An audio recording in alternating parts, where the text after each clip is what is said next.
अखंड विद्यानंद जी महाराज की जय। सतगुरु मौनी बाबा भगवान की जय।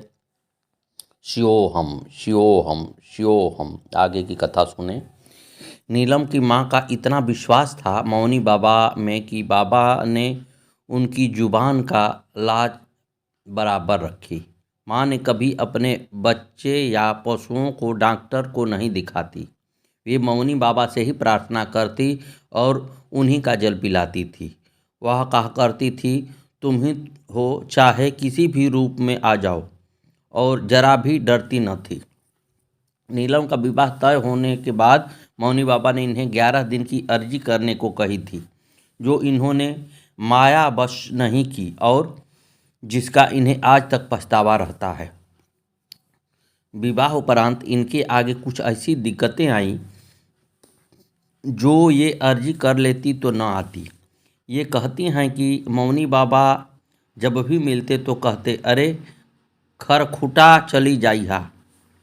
विवाहोपरांत आई परेशानियों का जिक्र करते हुए नीलम कहती हैं कि हमारे गुरुजी तो पहले ही से थे, परंतु पतिदेव ने फिर भी दूसरे गुरु बना लिए।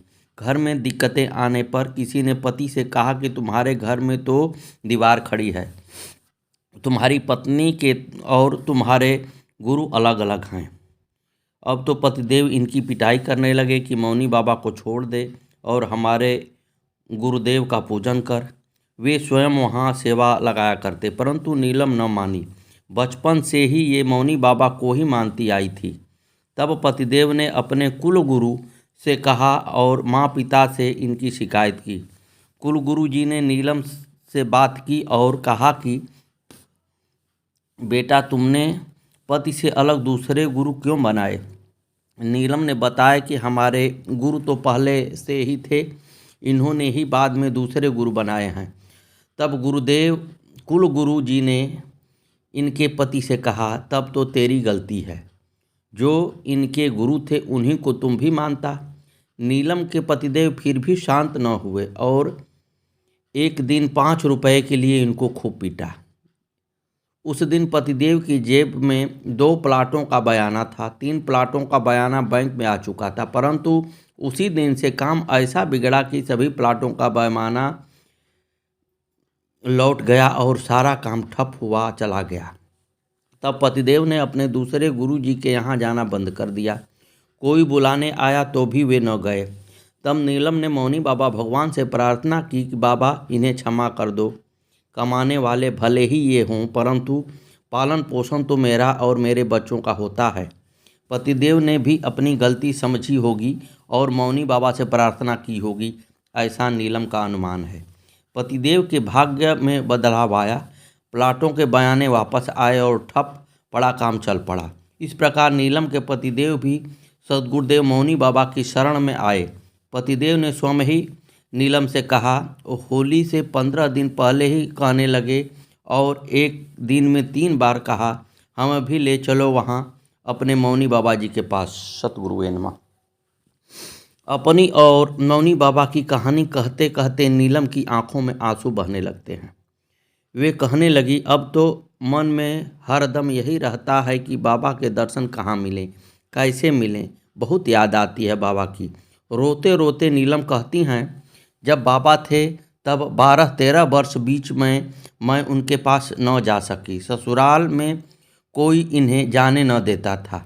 वे घर पर ही अपने गुरु भगवान को याद किया करती थी। नीलम कहती हैं, परंतु मैंने मौनी बाबा का आसरा कभी न छोड़ा और आज भी वे ही मेरे जीवन, मेरे प्राणों के आधार हैं, एकमात्र सहारा हैं। जब इनके पतिदेव ने दूसरे गुरु बना लिए थे, तब ये भी जिद करके होली, दीपावली, जन्माष्टमी और गुरु पूर्णिमा पर गुरुदेव के दर्शन को जरूर जाती थी। कितना भी किसी ने कष्ट दिया, मारा पीटा, पर इन्होंने मौनी बाबा भगवान का शरण नहीं छोड़ा। माँ के बाद एक वे ही थे जिनसे ये अपने दिल की सारी बातें कह लेती थी। केवल वे ही थे जो सुनते, समझाते और सहारा देते। उन्होंने ही सब संभाला, समय से पहले सब दिया। नीलम का कहना है कि मैं तो सिर्फ दर्शन मांगती हूँ। सतगुरुवे नमः, सतगुरुवे नमः। मौनी बाबा की शरणागत वत्सल नेमवती बताती हैं कि मौनी बाबा के पास भक्तों की भीड़ लगी रहती। जब ये घर से उनके दर्शन को चलती तो कहा करती, बाबा पास बैठा लेना, तो बाबा बैठने का स्थान अवश्य दे दिया करते। एक दिन ये आई तो काफ़ी भीड़ थी, मौनी बाबा के दर्शन न मिले।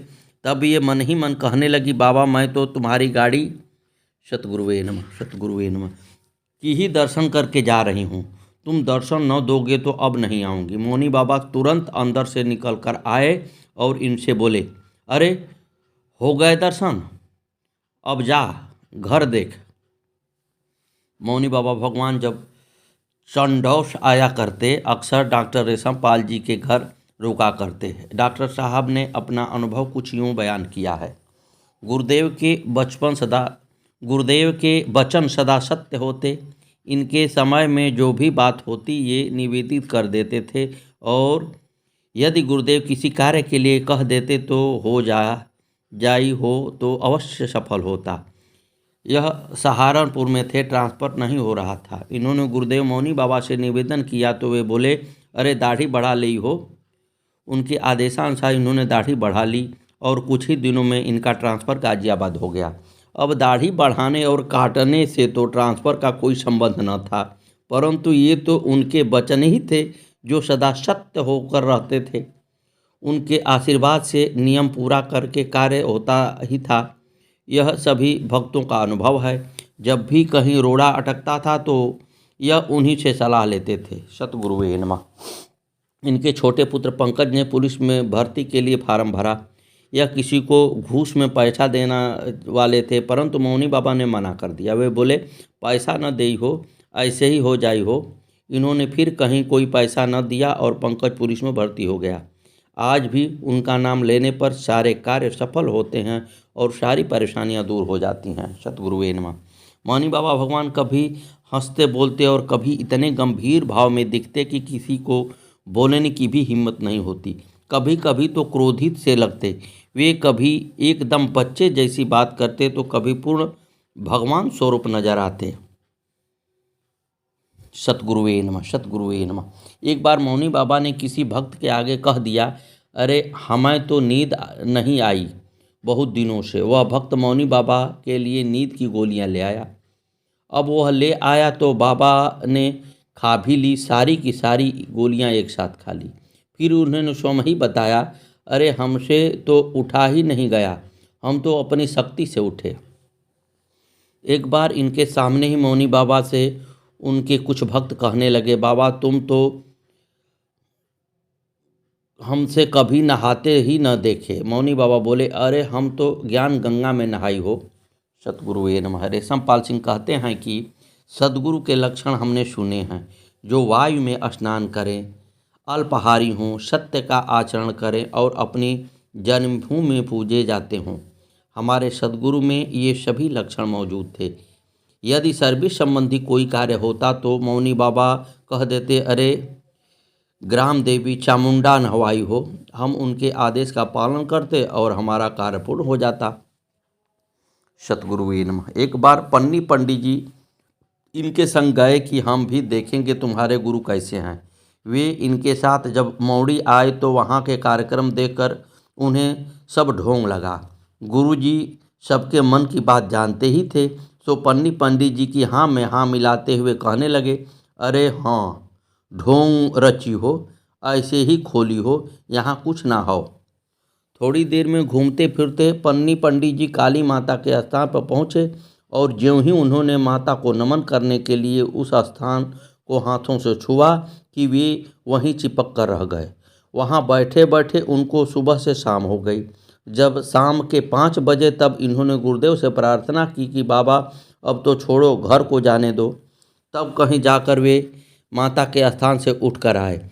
पूछने पर उन्होंने बताया कि मैं तो जैसे नशे में पड़ा रहा, मुझे कुछ पता ही नहीं। जब गुरुदेव को बताया तो वे बोले, अरे पड़ल होई, हमें का पता। सतगुरुवे नमः। बाद में जीवन काल के अंतिम वर्ष में उनकी सतगुरुवे नमः सतगुरुवे नमः सतगुरुवे नमः सतगुरुवे नमः। सतगुरु भगवान की जय, मौनी बाबा भगवान की जय। सतगुरुवे नमः।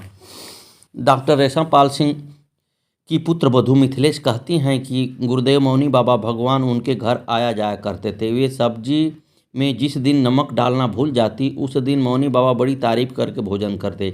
बाद में जब ये लोग सब्जी चखती कि देखें तो बाबा बड़ी तारीफ कर रहे थे तो पाते कि सब्जी में तो नमक नहीं है।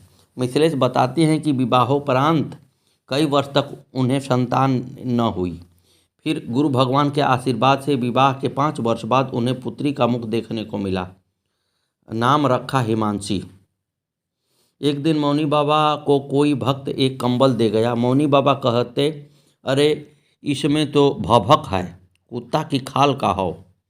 वह कंबल उन्होंने ओढ़ा नहीं, रखवा दिया। एक दिन हिमांशी मौनी बाबा से पूछने लगी, बाबा उस कंबल को क्यों नहीं ओढ़ते? वो बोले, अरे कुत्ता की खाल का हो। हिमांशी बोली, तो बाबा मुझे ही दे दो। उन्होंने दे दिया और कहा, इसे ओढ़कर खूब सोई हो, बहुत भभक है इसमें। उस दिन हिमांशी उस कंबल को दिन में ही ओढ़कर सो गई और खूब सोई उस दिन, जबकि वह दिन में कभी नहीं सोती थी। सतगुरुवे नमः। हिमांशी जब छोटी सी थी, एक दिन गेट पर बैठी थी, तब तक उसे खड़ा होना न आता था। मौनी बाबा वहाँ से निकले तो वह तुरंत ही गुरु जी के कुर्ते का छोर पकड़कर खड़ी हो गई। मौनी बाबा बोले, अरे देवी, हम तो फकीर हुई, हम पे कुछ ना हुई हो।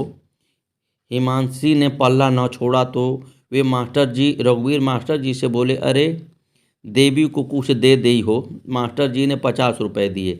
मौनी बाबा बोले, देवी जी कापी पेंसिल खरीद ली हो, खूब पढ़ी हो। मिथिलेश कहती हैं कि हिमांशी पर गुरु जी का आशीर्वाद है। हाई स्कूल में पूरे स्कूल ने टॉप किया। उन्होंने 2 बार हिमांशी का जन्मदिन मनवाया। मौनी बाबा मिल के केक कटवाते, कहते बाजार का केक मत कटवाई हो। फिर ताली बजाकर गाते, राम जी की चिड़िया, राम जी का खेत, खा रे चिड़िया भर भर पेट। उन दिनों का याद करते हुए मिथिलेश कहती हैं कि एक बार हमारे यहाँ गुरु भगवान मौनी बाबा आए हुए थे। उसी समय वहाँ कई छोटे छोटे बच्चे आए। वे घसियारियों के बच्चे थे। उन्हें देखकर मौनी बाबा ने उन्हें पास बुलाया। स्वयं कहकर उन्होंने उन बच्चों के लिए चाय बनवाई, बिस्कुट आदि नाश्ता मंगवाया और उन्हें बड़े प्रेम से खिलवाया। मिथिलेश कहती हैं कि हम सबसे उन बच्चों को खूब सम्मान और आवभगत करवाई और बहुत प्रसन्न दिखाई दिए। सतगुरुवे नमः। हरिओम साईं। मौनी बाबा अक्सर चंडौस घूमने जाया करते थे। वे वहीं से रामी का नगला जाते, जहाँ रघुवीर मास्टर जी की बहन सुशीला देवी रहा करती थी। उनके पूरे परिवार को मौनी बाबा से बहुत प्रेम था और मौनी बाबा का भी। सुशीला देवी कहती हैं, वे अक्सर यहाँ आया करते। जब 2-4 दिन मौनी बाबा को बिना आए हो जाते तो वह लोग छत पर चढ़कर देखा करते कि मौनी बाबा आ रहे हैं क्या। जब मौनी बाबा आते तो उनके साथ 4-6 लोग आते थे। उमंग में फटाफट सब काम हो जाता। उनके लिए जो भी कुछ बनाते उसमें जैसे अमृत सा घुल जाता, इतनी स्वादिष्ट बनती। भोजन करके मौनी बाबा कहते, सूफी यार किसके, दम लगाए खिसके। फिर जब गुरुजी एक बार चलने की कह देते तो फिर नहीं रोक सकते। सतगुरुवे नमः। ये लोग पहले रामी का नंगला में रहते थे। मौनी बाबा ने ही इनसे कहा कि चंडौस में घर बना ले, वहाँ बहुत मज़े की हो जमीन, वहाँ चल। इस तरह इन्होंने ही इन्हें यहाँ लाकर बसा दिया। इनके पास तो जो कुछ भी है उन्हीं का दिया है। इनका बड़ा लड़का नरेंद्र बेरोजगार था। मौनी बाबा के संग जो भक्त आए थे उन्होंने ही बाबा से अर्जी की, बाबा इसकी नौकरी लगवा दो। तब मौनी बाबा बोले, हाँ लग जाई हो। जल्द ही वह बुलंदशहर में चंद्रशेखर की कंस्ट्रक्शन कंपनी में लग गया। उसे सब सुविधा प्राप्त है, गाड़ी, ड्राइवर, धुले हुए कपड़े मिलते हैं, खाना बनाया हुआ मिलता है, किसी भी चीज़ की दिक्कत नहीं है। मौनी बाबा की दया से मज़े में नौकरी करता है। सतगुरुवे नमः, सतगुरुवे नमः, सतगुरुवे नमः। आगे की कथा कल।